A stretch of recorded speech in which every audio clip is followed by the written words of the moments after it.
Hey everybody, it's Kat and Steve with the Positively Midwest podcast. Before we get started, we're going to help pay some bills. We have hooked up with Anchor.fm to help us keep launching Positively Midwest to as many ears as possible. The more we expand our reach, the more lives we can help inspire. If you haven't heard of Anchor, it is the easiest way to make a podcast, and it's free.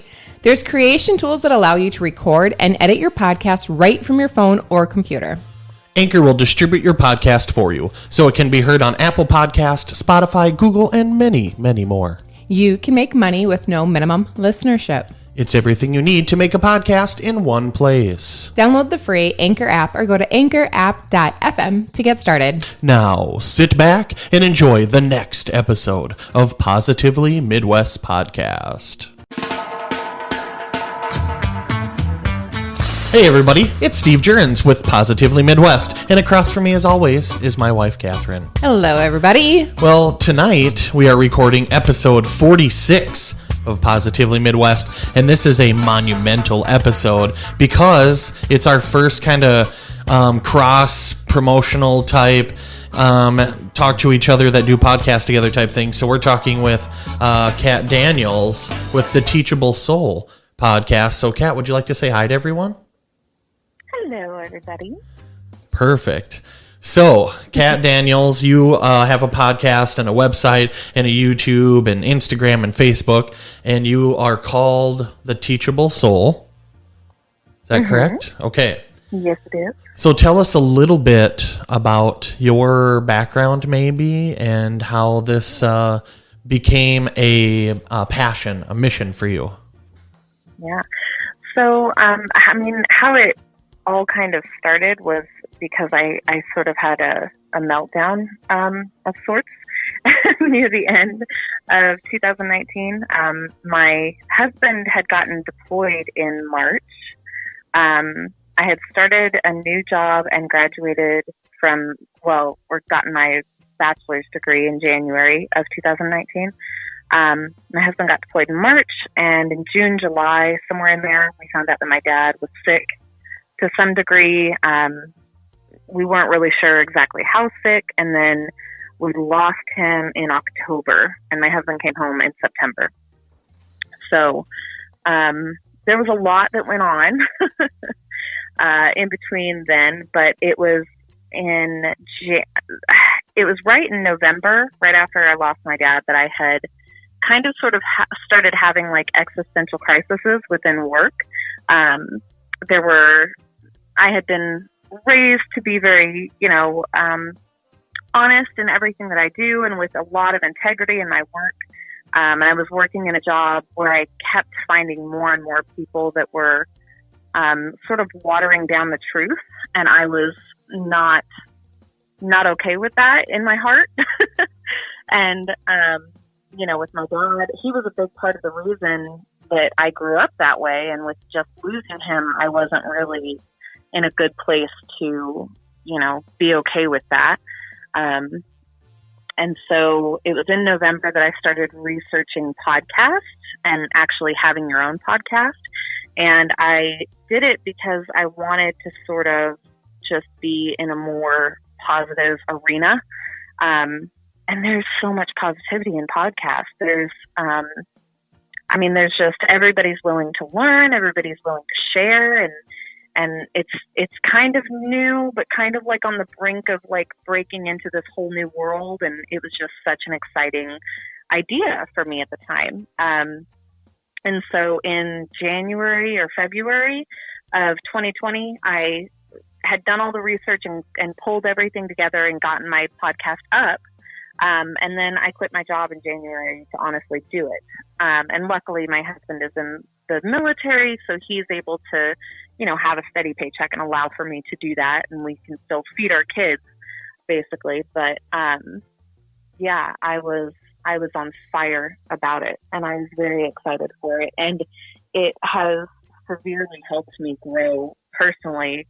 I mean, not just having my own podcast, but even before that, listening to podcasts. And then I went into and found like audiobooks. It just sort of led to this gigantic personal growth over the last year, which I'm sure that we all have had during coronavirus.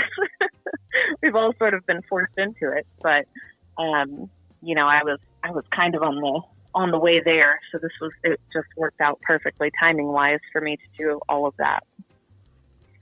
So that's how I kind of started it. Wow.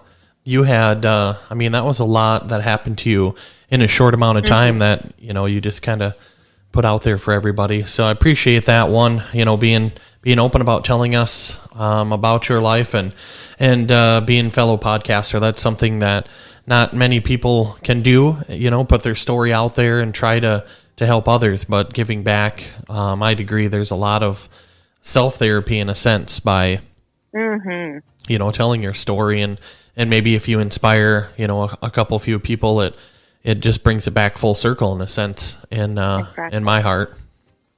Yeah, absolutely. And another, you know, thing that I thought about along the way as well is that, you know, when my kids grow up and start to get older, they'll have all of these, you know, anecdotes and pieces of me essentially in small episodes that they can listen to for always as well. So yeah, I mean, but helping other people right now, you know, is a really, really big factor. I just had someone recently reach out to me about the episode that I did with my husband and I on being a neurodiverse couple, which basically means that he's on the autism Asperger's spectrum and I am not considered to be, that we're aware of anyway.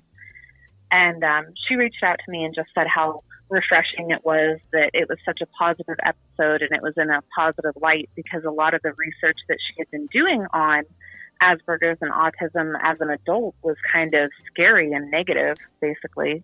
And it can be. I mean, that's definitely a lot of the information out there can be, mostly because there's not a lot known about being diagnosed as an adult. Most of the resources are for kids.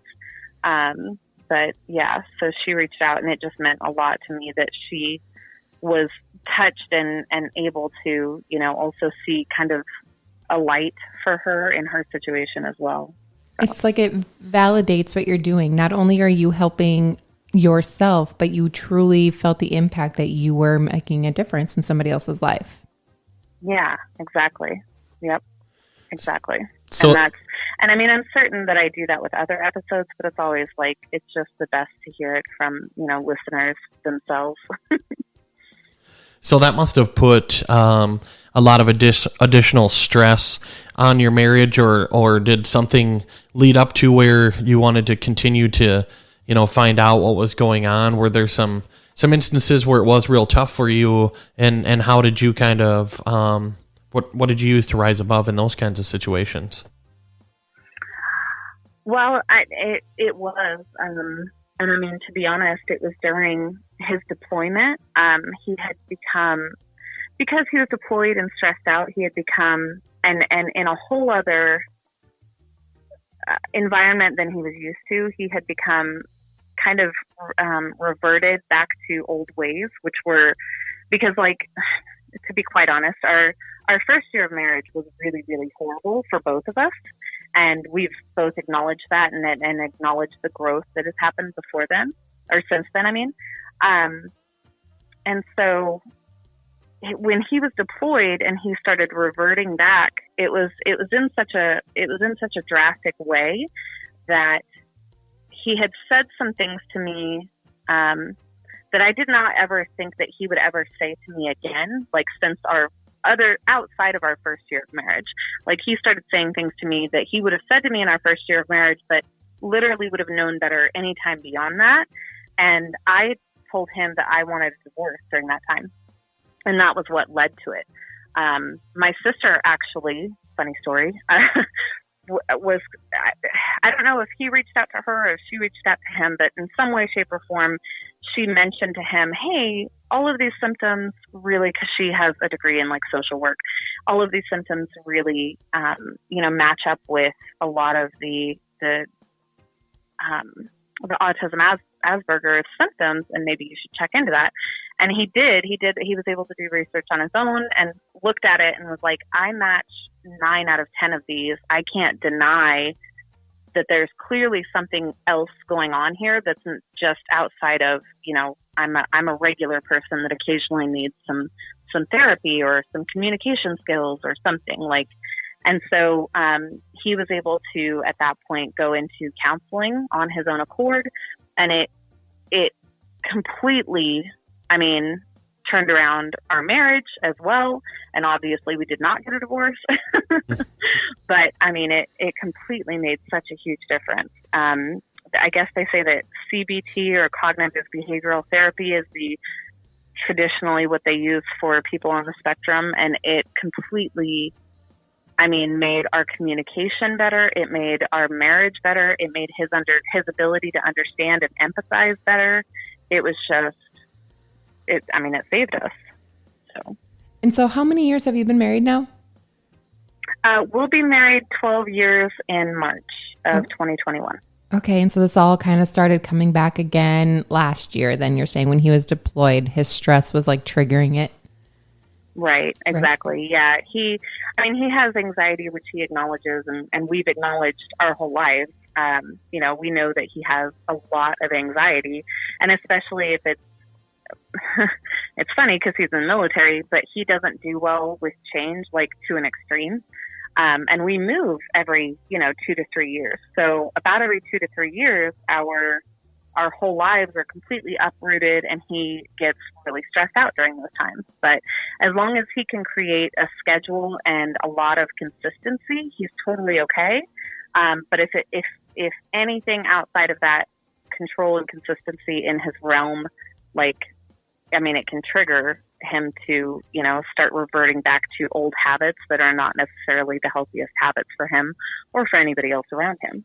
So that's what had happened. He was deployed. He was in a very stressful situation, work situation as well. And then on top of that, I had told him before he left that I would never tell him that I wanted a divorce while he was deployed, because I knew how much stress it would put on him. But unfortunately, the things that he had said during the time that he was deployed to me were completely unacceptable. And I wasn't willing to take it any longer, basically, I guess. And he understood even during the time. We had been talking about it, obviously, and I told him, I said, how kind-hearted I normally am. That I would probably get run over by a bus before I would hurt your feelings in any way, shape, or form. What do you think it would actually take for me to do this thing that I already told you I was never going to do? Like, how hurt do you think I have to be in order to be able to actually go through with that? And he kind of got quiet and was like, yeah, you're absolutely right. You're the kindest person that I know. You would never do something like this unless you were completely brought to your knees about something. And I was like, and that's exactly what happened. You brought back really bad trauma, essentially, that you caused in the first year of our marriage, and some PTSD stuff. And I can't go back there. I can't take 10 steps back with you. It's not like we're going, forward 1 step and 2 steps back. It wasn't like that. You wanted to take 10 whole steps back, and I'm not doing that. And so in that episode that you have, you mentioned that he did one with you. So do you guys talk openly about this entire situation and kind of dive deeper into what you two went through? No, honestly, we don't dive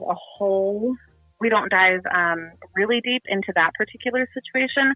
We mostly just talked about his anxiety and how he's doing better now. Because the ANN organization that we were talking with, it's mostly about how the big difference between how our first year of marriage was and how our 11th year of marriage is, and how therapy made that possible, essentially. Because even in even in the years before that, luckily we're both very stubborn, but even in the years before that, it was a lot of arguing and miscommunications, essentially. But as soon as he was able to get into his own therapy and actually work with a counselor that was also geared towards autism and Asperger's and knew what they were doing and knew how to do and word and phrase certain things, then he was able to flourish, essentially, which, personal relationships for people with Asperger's autism can be exceptionally difficult. And they always have been for him. And he knew that he had just come to accept that basically as him being quirky. And so he was able to find out that he can do things that makes it actually easier for him to go through life and have successful relationships. So yeah, that's basically what the episode was about. Do you attend these therapy sessions that he goes to as well to kind of get your own additional education and what triggers to look for or how you communicate differently and things as well? I honestly haven't. I have not attended those therapy sessions with him. The therapy sessions that we have done have generally been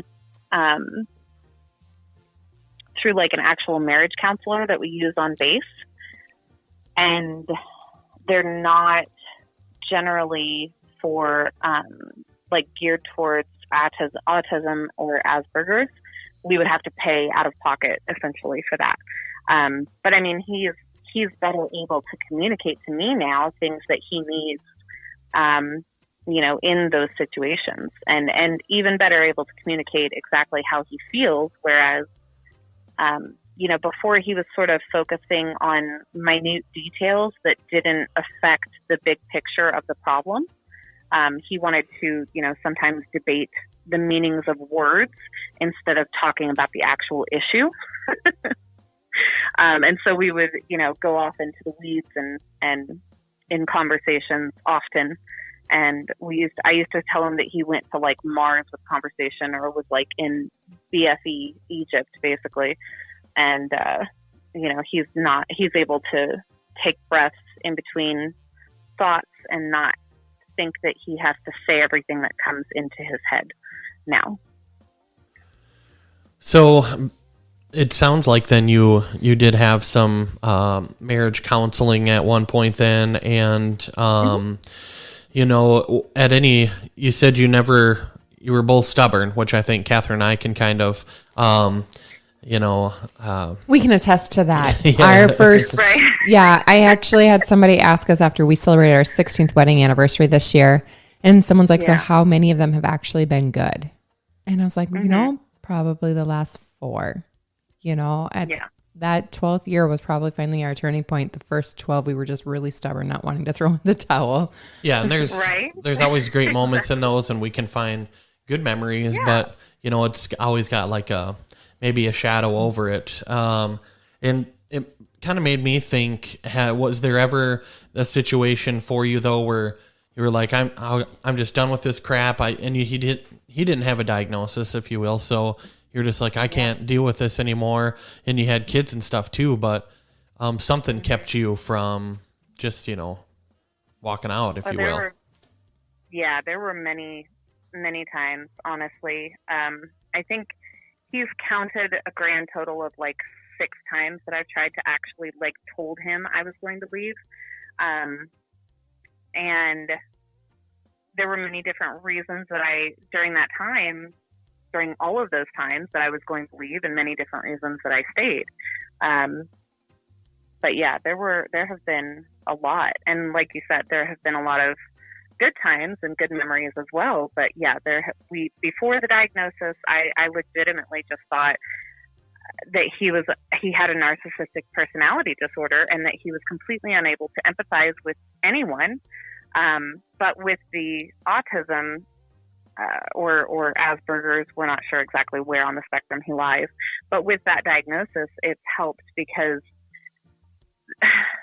people on the spectrum can actually empathize with certain situations that they have already been through, which is true. If he could not empathize with things that he has even been through himself, then he would be like borderline psychopath. Thank you, that one. And but he can empathize with situations that he has been through, or even he can empathize better with male figures that he can more relate to because he is a male himself versus females. He cannot relate as easily with a female as he can with a male. which is just, part of his diagnosis. But, That almost seems kind of common with guys in general sometimes, that we don't do a good job of relating with the opposite sex. But yeah, exactly. Well, and I did another episode with a mom and her son, where she told me that a long time ago she had read that an astronomical amount of men are actually on the spectrum at any given time. Like something like 80 or 90%. Like it's the majority of men. And I'm like, at that point, that just seems like anyone who's not on the spectrum is the actual outlier, and maybe they're the ones with some sort of disorder. Because if it's 90% of men, that's most of them. That's almost all of them. Right. So, yeah. But yeah, and I Googled it after we got off of our episode or off the phone that day, and yeah, it's still at that level. It's like 90% of men are actually on the spectrum because of the ways that because of the symptoms and the signs and everything. So do you think some of that is not necessarily that they're born with it, but do you think it becomes almost like a taught nature, because so many boys are taught not to be emotional, not to cry, not to, so is it like something that, since he wasn't, diagnosed until he was an adult, is it something that just over time it develops, do you think? I do think at least some of it is. We all have, the whole nature versus nurture concerns about pretty much everything in our lives, I think, So, I definitely think that nurture plays a role just as well as nature. Unfortunately, I don't know anything about his biological father. And I'm not sure. I know that the symptoms for Asperger's autism in females present completely differently than they do in males. So I'm not sure if his mom would, fall under that in order for it to be like carried down or anything like that. But I do know that he was raised in a fairly traditional home where like suppressing your feelings, and really the only acceptable feeling for a male was anger, or not acceptable, but accepted, I guess, feeling back then was anger. And so that definitely contributed and definitely carried through into our first years of marriage. He's told me multiple times that, and especially him being in the military, man, I remember when we first got married, he was terrified to give me access to the debit card, because in the military, they often tell stories. And when I say tell stories, I mean like your sergeant will come to you, your person in charge of you will come to you and say, hey, if you're about to get married, you shouldn't give her access to this, this, and this. Don't put her on anything, because there's still a chance in the beginning of the marriage that she could just be A, using you for your insurance, or B, using you for your money, which is hilarious because people in the military don't make that much money. But point is, it's just, I don't understand exactly where it came from or stems from. I'm sure that there are multiple people that that's happened to, but I feel like it would be a similar situation in the civilian world versus the military world, but it is horribly rampant in the military world specifically. So he had a lot of that as well going on. A lot of his friends around him being like, "Oh, be careful. You don't want her to be a dependa," is what they call them. And it's that caused a lot of strife in the beginning of our marriage too, financially, because he wouldn't give me access to the credit card, and he just wasn't very trusting of me in the beginning. Yeah, that's kind of a really specific context of that kind of behavior. But I can relate to, at least, when we were married in the early years, and that's one of the things, one of our many mission statements is I wanted to kind of help break down the stigma of the Midwest male. Generally there's really good traits, like they're hardworking and they have good ethics and overall are, good men who want to help you out. But sometimes there's that traditional mindset that comes with the Midwest male. So I was always with Catherine. I wanted to be the breadwinner, and I did all the bills and all these things and made all the money and was kind of traditional. You go in the kitchen and cook and clean and all that stuff. And it's, there's a lot of that old school traditional mindset that's out there and that I grew up with too. And I think once you learn how to be more of a partner and, you got to trust each other and those things. And unfortunately, sometimes it took us a long time to kind of get there with each other. But, that's one thing I could speak on is I always thought that's the way it was. The man was the kind of the more domineering person in the relationship. And that, now we have 2 daughters, and it's like, I don't want people to treat my daughters the way I treated my wife in the beginning. So it really makes you change your mindset as kind of, just to throw in my 2 cents on that. It's been one of our missions to try to beat that down too a little. Yeah, that's phenomenal. And it's super, super important because, it is all too common still. And when we first got married, I told him, I was like, you keep telling me that you didn't sign up for like a 50s housewife, but your actions and the things that you expect are completely different than what you're telling me. And you might not think that what you're seeking is a 50s housewife, but that's exactly what you're telling me you want. Because, and I'm sorry, I did not sign up to be a 50s housewife. I was not made that way, unfortunately. And if that's what you want, then you're going to have to go find it somewhere else, because it's just not within me to be able to do all of that, honestly. Like, I had dreams to be able to work full time and have the kids. And honestly, if I had a husband that could stay home with the kids, I would be perfectly fine with that. And I would be the breadwinner and we would be, just fine. But, in the beginning of our marriage, that was definitely not something that I think he didn't want to believe that about himself, because, I think that you guys can kind of see how it can be misogynistic in some ways, and how it can be almost like you're I don't know the word for it, but like you're bulldozing over women type thing, and kind of like pushing them aside and not appreciating them for what they bring to the table type thing. You're just appreciating what they do for you in those ways. And I feel like that's kind of how a 50s housewife or a 50s relationship dynamic is, for me anyways. And I know that that's not for everybody. I have plenty of friends who are perfectly happy to, stay at home and clean their house and make sure that it's clean whenever their husband comes home, and they enjoy that and they feel fulfilled that way, and that's phenomenal for them. I am jealous of that, and I wish that I could do that, but I'm just not built that way. Yeah, well, and we talk about, I think a lot of times, love languages, and maybe that's similar, where some people, they do want to provide those acts of service to their spouse, and so that's completely okay. I think it's when and I'm sure this is something Catherine could touch on, but, with me, it was more of the, traditional and always trying to kind of beat it into her head, like, this is the way it's going to be, or you should be, and things like that, to where now even we'll run into a situation where I'll ask her a certain question, and I can tell, like, she's used to answering it a certain way, or maybe doesn't want to, and I kind of pick up on it. Now I break it down and try to find out, well, why, I must have did this to you for so many years that now it's hard for you to rise above it or something. I don't know what your thoughts are on that, Catherine. It's the trophy wife syndrome, that they want that image, but they don't always want the opinion that comes with that image,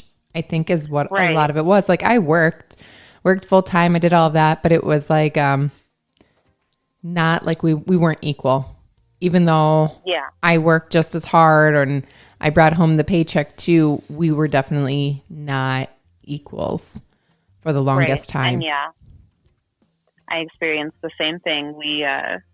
He expected me I was working technically part-time at the time, because we had moved and I had just gotten a brand new job, after we moved. But, he expected me to be the one to come home and clean, and didn't expect to have to do anything whenever he came home. And, now, like, he does pretty much all of our laundry, because that's something I get distracted easily. And so I'll leave it in the laundry. I'll leave it in the washer for like 3 days before I even remember that it's there. And then I have to wash it again. And sometimes I'll leave it in the washer again for 3 days because I've forgotten it, because it's just out of sight, out of mind. But, so yeah, he has taken on the majority of the laundry duties, and he loves to cook. So and I don't care to cook. I would much rather go out to eat, every other day of the week or so. But so he's taken on a lot of those duties and, does the dishes, and it's definitely much more equal now than it was in the beginning. In the beginning, it was definitely completely unequal. And it's so funny too, to watch sometimes where he has to overcome those traditional thoughts that have been bred into him essentially, or grown into him, I guess, over the years since he was growing up that way.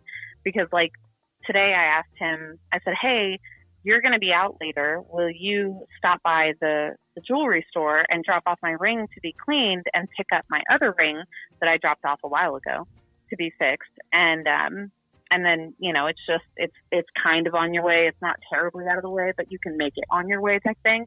And he started to say something. I still don't know exactly what he was going to say, but he was like, it seems like, well, I don't know what it seems like. I guess it just seems like you just want your ring cleaned. Like, okay, yeah, no big deal. And so I could it was funny to watch like the thought process and the tone in his voice change as he had to overcome that in his own brain. Like, I don't know if he thought that he shouldn't have to do that. I don't know what he thought, but just the tone change is what intrigued me and piqued my interest, because I was like, well, I'm glad that you overcame that yourself. Look at you. You grew. Good job. And that's what Stephen sees a lot of now too, is like his self-analyzing and diagnosing of it. So right, exactly. That's good when they can work through that. So now with your podcast and your blog, and I see that you're like working on writing a book, like what are the other areas that you kind of focus on as well with your mission? Well, the majority of my mission is just to try to kind of redefine teachable moments, or redefine failures as teachable moments, because I grew up in a household where failing was a very negative thing. And have you guys ever seen the movie, I think it's The Robinsons? Yes. The Robinsons Family or something like that? Yep, yeah, with the robot. So, yes, exactly, yeah. So I aspire to be much more like that family. Like they literally, I remember them celebrating a failure, because they defined it as, that means if you failed, that means that you're one step closer to finding your success. And that has like, it makes my heart sing when I think about that. And I hope that I can allow other people to have that same mindset, because it's just so much more inspirational than what I was brought up as, which is that failure is just bad. And if you fail at anything, you're automatically, I mean, it's not like my parents were ever like, oh, you failed, you're a terrible person. But just, I guess, historically, maybe, culturally, we were kind of brought up that failing is just bad and it's negative. And if you talk about it in a negative light, and you say, oh, well, this is something I overcame, and not necessarily something I learned from and grew from. And it was, it was a defining point in my life that I am grateful for, because without that huge teachable moment in my life, I wouldn't be who I am. That's a great way to look at it. Because, I think my biggest fear in my adulthood has always been failure, taking risk. Mm-hmm. I don't want to do it because of failure. And that fear that would paralyze me, actually, instead of motivate me to, mm-hmm. Go after something. And so, when we talk about that, it's like we all go through hard things or bad things happen to us, but it is about how you learn from that to go forward. Like you said, not to beat mm-hmm. yourself up because you said the wrong thing or you did the wrong thing. It's about, in a sense, analyzing ourselves, but then in a sense, like learning from that. I love that mindset. Right. Yeah, me too. And another thing that in doing this whole personal growth journey, I've also had to remind myself to be my own best friend, Because even now I still struggle with like, oh man, I'm so embarrassed that 5 years ago I said that thing at that party that I totally should have like waited for the opportune moment to say, but I didn't. And I said it right in front of everybody and I made a fool of myself. But like I still do that. But I have to remind myself that if my friend had come to me and said, man, I'm really upset about this, I would never, ever say, yeah, you really shouldn't have done that. Wow, that was a really crappy thing for you to do. Like, what in the world were you thinking? I would never say anything like that. I would be like, oh my gosh, what are you even worried about? That was like 5 years ago. It's no big deal. I'm certain that everyone else in that room has forgotten about it. You don't need to worry about it and waste your energy and time thinking about it. It's okay. And it's something that now you have to be more conscientious of when you open your mouth. Yeah. I've always said I was that 10-second delay thinker sometimes. And it's like, exactly. I should not allow my mouth to open right away. Exactly. Yes. Yeah. So, that's kind of one of my guiding principles, is that I have to also be my own best friend and be kind and loving to myself, and not, people talk about self-love all the time and self-care. And that's probably my biggest self-care tip, is just to be your own best friend. Yeah, I think all too often now, people, especially with social media, people are in where they're looking for reactions, and they're looking for a certain amount of likes on things, and they want people to just always look at them in a good way. But sometimes we have to empathize and understand, like, that was a really tough situation that you went through, but we can't let other people control our emotions. Right. So if you went through something bad, or maybe you made a big mistake or whatever, when we rise above those and we go through self-growth, like you're talking, and love ourselves, then, one of those steps in there is to kind of learn to not let other people control you. We scroll on Facebook and see someone's got a big, huge, lavish house, and instead we beat ourselves up, as in, geez, I can't believe they have that, or they're probably in debt, or I'll never have that. All these negative thoughts float in. So how, let's change our mindsets, and that's one way, which I think I see we both are, we post different positive advice, and there's so many different ways now that people can access it with this social media. So whether it's YouTube or Instagram or Facebook, if everyone could realize, for every negative thing you see out there, you could go and search for something positive, and if you like enough of it, it'll show up, in your newsfeed and help you take over. Right. Exactly. Yep. I completely agree. And that's kind of what I've done, especially with my Instagram and things like that. Like, I see way more positive things on there because I've kind of navigated the algorithm in that way to only show me things like that at this point. Like, I've got plenty of I've got Facebook and I've got Twitter, and that shows me all the news that has all the negative things on it that I would ever need for the rest of my life. But Instagram and LinkedIn are my two places where I'm like, that's only going to be a positive. Yeah, we try to really encourage people to, be part of the change. Not everyone's a life coach, or not everyone's called or compelled to necessarily help others. But, if you just something as simple as holding the door for someone and saying thank you, or if you buy somebody a $4 coffee, or whatever you can do, you're actually being part of the change. That I really do think that can be contagious. And if you're on social media acting a certain way, if you're out in public acting a certain way, those connections are getting lost in the upcoming generations, and even currently too. So that's why one good thing, it's really awesome. From where you live, and we're here in South Dakota, we can have this conversation and then put it out to potentially millions and millions of people. But it's just, we got to find the good and help. So, we appreciate that you're a part of that, that change in the world. So what are some of the other kind of episodes that you've touched on, or subjects, practices that you can help inspire some of these folks? Well, I mean, all of them are phenomenal. I've spoken with, I spoke with it's called RTT, and it stands for Rapid Transformational Therapy. I spoke with a rapid transformational therapist once, and she kind of came on and shared a lot about her own personal life, but also I, wound up doing a session with her, and it's basically where they combine cognitive behavioral therapy with hypnosis, and I want to say there's 3 different therapies in there, but I'm not sure what NLP, the neuro-linguistic programming. Do you know what that is? No, I'm actually just currently reading a book that is, this chapter I just started is now talking about this. So I'm just currently learning. The universe Can speaks. I ask what book? Right? It does. I think it's The Worthy Human. I thought that's what this is. I could be wrong. Okay. Yeah, no, that's good. Okay, yeah. So yeah, they use neuro-linguistic programming with cognitive behavioral therapy, and they're able to use hypnosis.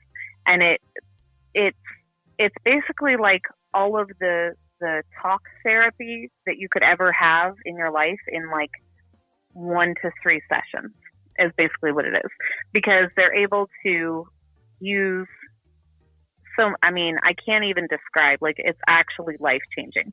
And I love it because while it is like the first initial sessions are very expensive, they're no more expensive than a traditional therapy session. And with traditional talk therapy, you have to go like multiple times a month for the next forever until the therapist has decided that like you're okay to cope and handle on your own, basically. But I mean, it doesn't even just give you more coping skills. It gives you like just the ability to believe in yourself. Like, I mean, you can focus on any particular aspect that you want. It helps with anxiety. It's shown to help with pain management, even in patients who need that. And it's just crazy. So I spoke with her, and she was amazing. I love her. I still talk to her. I spoke with another lady that I still speak with. She's a career coach for kids that are just coming out of college, and she kind of spoke on her personal journey as well, and professional boundaries and how to set them, basically, because she went through a huge existential crisis with her job at the same time that she happened to go through a personal crisis as well. And so it, again, I mean, it's just all of these huge, like, blow up moments in our life where we think that like the world is crumbling around us wind up, being the defining moment that kind of makes us who we are as wonderful human beings. And I know it seems like it's blowing up at the time, but it winds up sometimes being better than it was even before. So, and that's kind of like what Tony Robbins teaches too, is that what happened to you was in a sense supposed to happen to you to make you the person that you are meant to become. That's kind of along his lines too. Yeah. So there's, this is super like spiritually deep or whatever, but there's a theory that, I don't know if it's a theory or like just like someone's musings or something like that. And I can't even tell you where I found this, but I specifically remember hearing someone talk about how when you're a spirit, either up in heaven or wherever you believe spirits are or like reside, I guess, before they become human, you select your path in the world. You select the time that you come to the world. You select your parents. You select your siblings. You select your friends along the way. You select what happens to you before you get down here. Like, you basically have to write out a business plan for how you want your life to go. But the purpose of this business plan is to tell them what exactly you want to learn in your path in life and what you want to come down and have a soul and have an actual like human experience for. Do you want to teach, or do you want to become a speaker, or do you want to, go and save all the animals on the planet and make sure that, they get all the water and food that they need, or do you want to save the ocean? You have to actually like petition essentially to come down and be a human.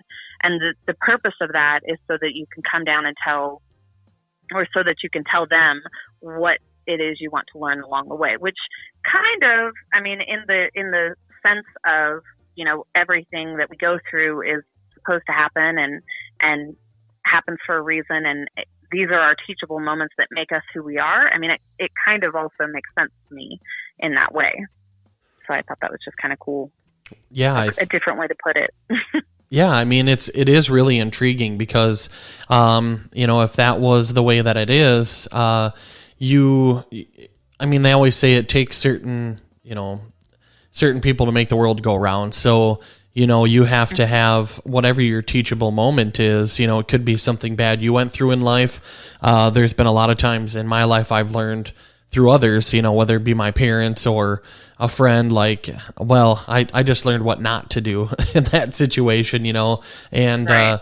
That would be a crazy concept because, you know, you'd kind of pick out your path, but then when you're on that path, when you're living, you don't really know that you could have potentially written your path already. So you've already kind of put it down, and then whomever says, okay, well, let's get him to earth and let him do his thing. But now the whole time you're living, you have no idea that you're in like this pre-written Matrix type situation almost. But, right. I know. Yeah. And I mean, I can kind of see that because, like, personally for me, I know one of my biggest downfalls is my lack of patience.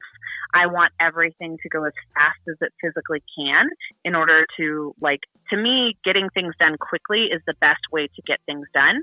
And even though logically I know that that's not always the case, that's how I do things and that's how I interact with everything around me. But, you know, being married to my husband has certainly been, you know, the hugest test and most trying test, I guess, so far that I've had to go through. And I've definitely learned patience and understanding, you know, just in our marriage alone. I mean, there are other places that I've learned that as well, but that's one of the major things that has taught me that. So I can see where, you know, I would be like a spirit up in heaven or wherever spirits go and be like, hey, I want to go learn how to be patient. I want to go down and be super fast, but learn how to slow myself down for no apparent reason. That sounds like fun. Let's do that. Well, maybe that's why too they say, you know, as you continue to learn about yourself and there's those people that are compelled to help others, and that for sure is something that I've recently felt in my own life.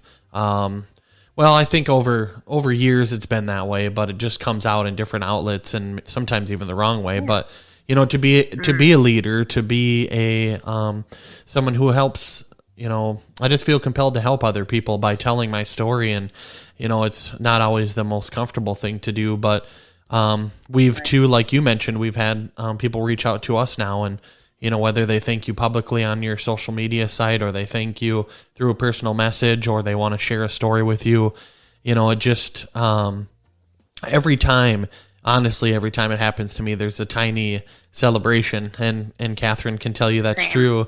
You know, I'm always just astonished that we've touched someone in a way that they would reach out. So, so I think that lady that reached out to me made my whole month, probably.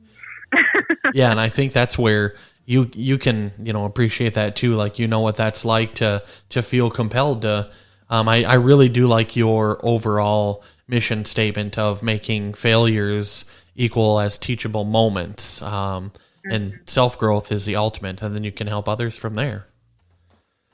Yeah. Yeah. You mentioned something earlier about, I don't know if it was you or Catherine, but someone mentioned something earlier about,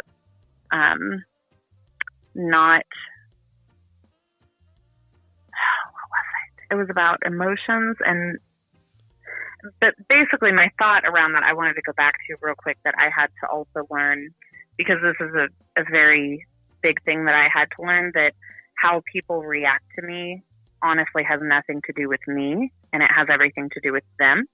And basically, you know, back to your point of how you want to help people, there are so many people out there who are drawn to help people. And then there are so many people out there who just aren't. And that's okay.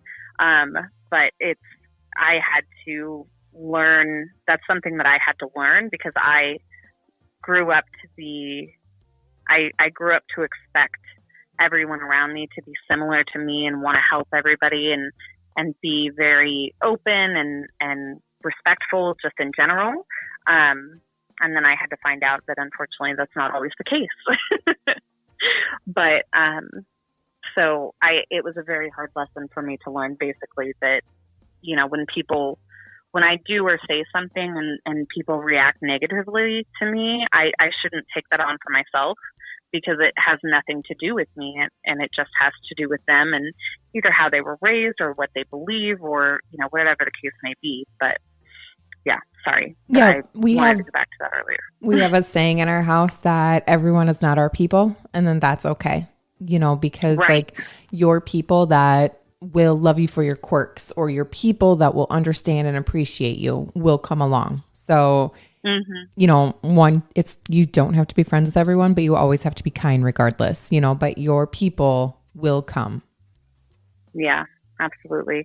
And yeah, being kind to people who are not kind is sometimes a hard thing to do, but my sister actually taught me that, you know, when you see a person who is, you know, begging for money or food or whatever the case may be, and you want to give them money because you have the money to give, but the world kind of was at one point in time trying to make me believe, oh, you shouldn't give that person money because they could go do something nefarious with it.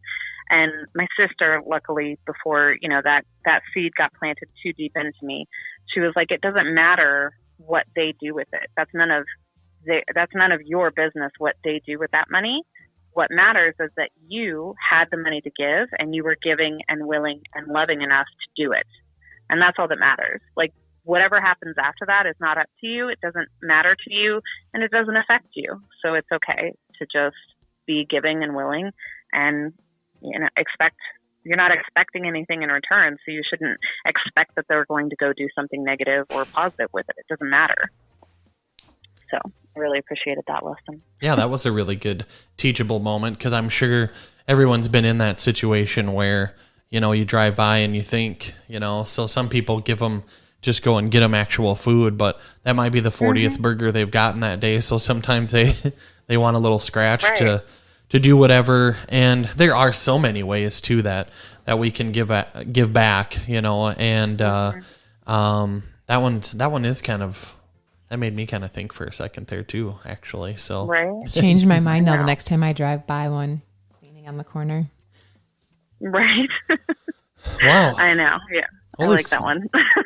Holy smokes. What a good episode this is. Is there anything, Kat, that you think that we missed or that you want to make sure that you get out there or hammer home before we maybe wrap this bad boy up? No, I think we covered it all. Just, you know, try to redefine your failures or anything negative even that happens in your life whatsoever as teachable moments. Just take it for what it is and learn from it and, you know, fail forward and do better next time. Fail forward. I like that. Yeah, me too. Me too. I'm writing that down. So why don't we make this now as we do when we have guests, if they have it, do the shameless plug zone. Let's enter that and tell everybody all the platforms you're on and websites and how they can contact you, because I know you're open to doing speaking and where you'll travel to, all that good stuff. Yeah, absolutely. I've done plenty of live events and webinars. I mean, you know, I have my own podcast, so I'm clearly okay with like speaking in front of a lot of people. But you can find me on Twitter at Teachable Soul. You can find me on Facebook, Instagram, LinkedIn as The Teachable Soul. And then the website, of course, is theteachablesoul.com.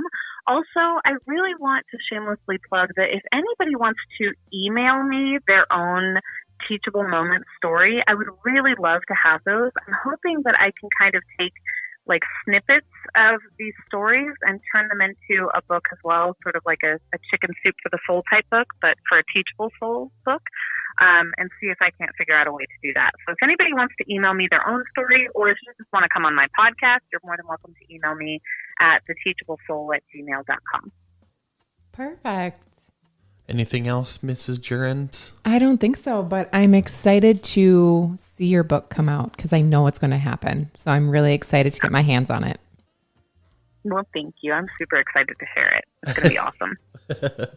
Well, this, Kat Daniels, this has been a great episode, and we both thank you for reaching out to us and allowing us months of patience to forgetfully get back to you and then cram it into a few days, actually. So now you're going to, when this comes out on Wednesday, what is that, the 17th or 18th, somewhere in there.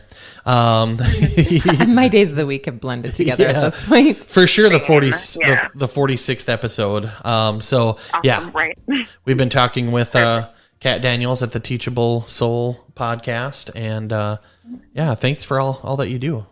Really. Absolutely. Well, thank you guys so much for having me on, and I really appreciate what you guys do also with your Positively Midwest podcast. It makes me very happy to listen to your guys' podcast all the time. So thank you.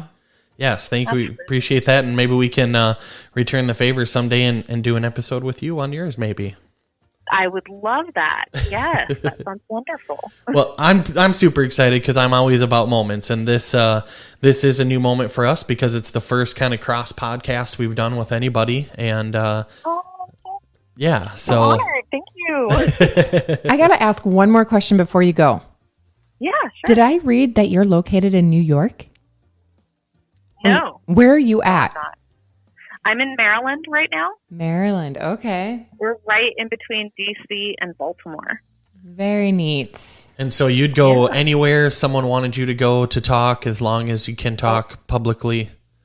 Absolutely. Yeah. You're love willing to travel around and do things like that. Yeah. That is fantastic. Absolutely. Perfect. Yeah. All right. Thank Well, you guys. Get a hold of Kat Daniels at the Teachable Soul Podcast. You can Google her and find her. You're on probably every platform on the planet, I would imagine, for streaming, because it's fairly easy now. And a big shout out to you too, actually, because as I was doing some little bit of research on you, that's how I found out how to actually now take our audio and put it onto YouTube. So your highlight that you use helped me out. Yes, my link tree on Instagram. I love that thing. Yes, and Headliner. Is that what you use? Yeah, that's what it is. I was way off. Still, I didn't know what it was called. I knew what you were talking about. No, it's okay. Yeah, I love Headliner. Did you set it up as an automation? Yes, I did. So it must not go backwards, but it's gotten the most recent one. So I found out how to go back and kind of just snag one here, and we'll maybe do an old release every week or something. Right. Yeah, that's a good idea. Yeah, that'd be great. Awesome. I'm so glad that worked out for you. Good. Well, we believe in the universe connecting people, whether they call it God or they just call it the universe.